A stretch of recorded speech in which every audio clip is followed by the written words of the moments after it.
Bryan Smith had always felt a restless spirit within him, a yearning for something beyond the ordinary confines of his everyday life. When he decided to volunteer for a humanitarian project in Africa, he expected adventure and perhaps a sense of purpose. But what he didn't expect was to encounter people with warm, welcoming hearts whose undeniable kindness reshaped his perspective. He had once believed certain negative stereotypes about Africa, but his experience quickly changed those misconceptions. As he walked through Takal district in Kafanchan, the warm air, the buildings, and the soothing scent of a local dish emanating from a nearby house greeted him with a sense of familiarity he couldn't quite explain. He felt happy and affirmed that leaving the West and journeying all the way to Africa had been the right decision.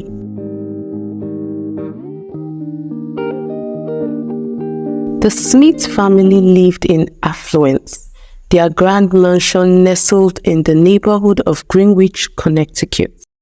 Bryan's father, Charles Smith, was a successful investment banker, while his mother, Victoria, was a renowned philanthropist. Bryan grew up with every material comfort imaginable: lavish birthday parties, exotic vacations, and the finest education.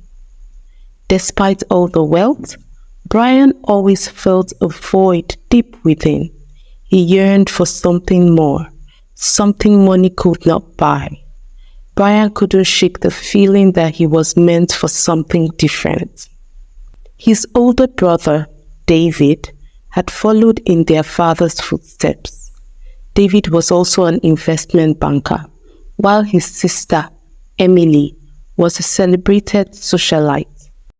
Bryan, however, became a successful medical doctor. Bryan's father, Charles Smith, was a stern man whose mere presence commanded respect. He was often seen in his tailored suits and engrossed in phone calls and business meetings. He expected Bryan to join the family business, but Bryan's disinterest in finance was a constant source of tension between them. Victoria Smith, his mother, was a loving but busy woman, constantly involved in charity work and high society events. She encouraged Bryan to follow his passion, but was often too preoccupied to notice his growing restlessness. David Smith, Bryan's brother, was everything his father wanted: a successful, ambitious, and driven individual. Despite their differences, David and Bryan shared a close bond. Emily Smith, the socialite, lived a glamorous life, attending parties and events. She was the family's darling, always in the limelight, but she had a soft spot for her brother Bryan and was one of the few who understood his desire for something more.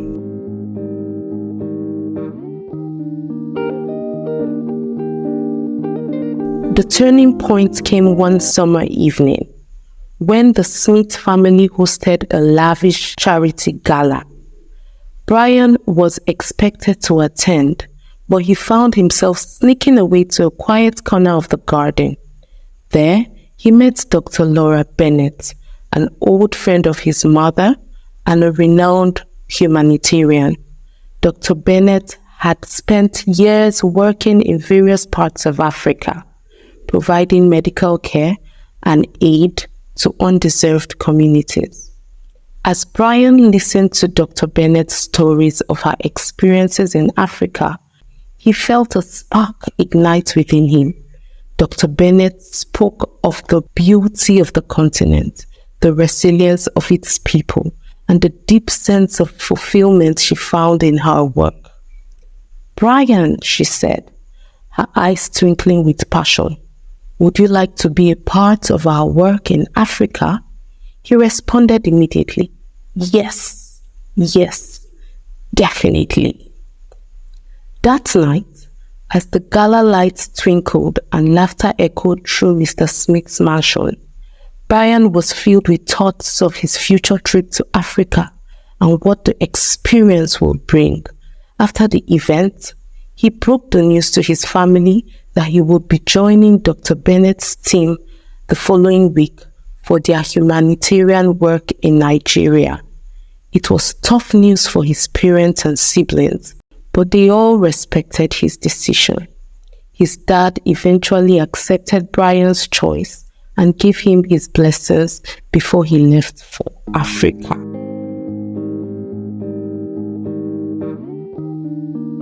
Bryan arrived at the hotel in Lagos, Nigeria, where he and the other members of Mrs. Bennett's team settled temporarily. The next day, they traveled to Kafanchan in Jema'a local government area of Kaduna State, their final destination. With the funds Mrs. Bennett had sent, the local team prepared a set of decent apartments, all located in one compound, for her team in a district called Takal. In Kafanchan, Bryan's initial days were filled with new experiences. He quickly bonded with the local team, including Miss Kuyet, a passionate and dedicated community leader, and Mr. Bobai, a wise elder with a wealth of knowledge about the region's history and culture. Both the local team members and other people in the community were very good to Bryan and the other members of Mrs. Bennett's team, showing them incredible hospitality and kindness.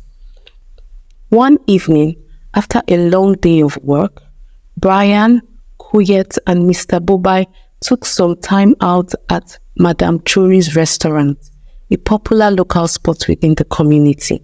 As they arrived, a young lady in her mid-20s approached them with a smile and greeted, "Senu Desua, Yaya Aiki." Bryan looked at Kuyet and Mr. Bobai, unsure of how to respond. Mr. Bobai then answered, "Lafia." He turned to Bryan and explained that the lady was greeting them in Hausa and asking about their work. The lady continued in Hausa, "Wane abunchiku ke so kuchi."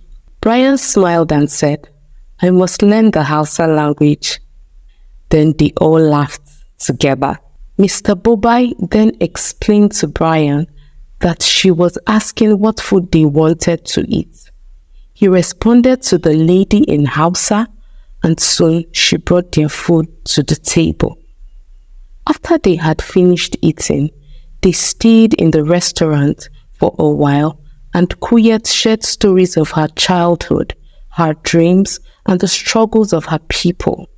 Bryan listened intently, feeling a connection he had never experienced before.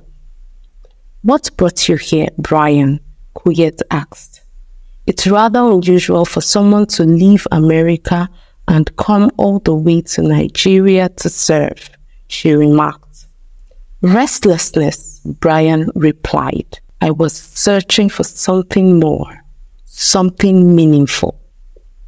"And have you found it?" asked Mr. Bobai, his gaze steady and probing. Bryan looked around at the faces of his new friends and smiled. "Yes," he said softly, "I think I have." They enjoyed a good time of discussion, chatting, and bonding.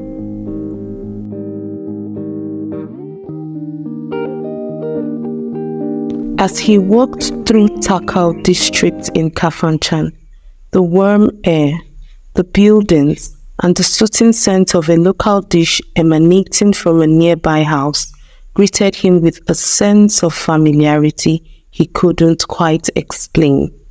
He felt happy and affirmed that leaving the West and journeying all the way to Africa had been the right decision.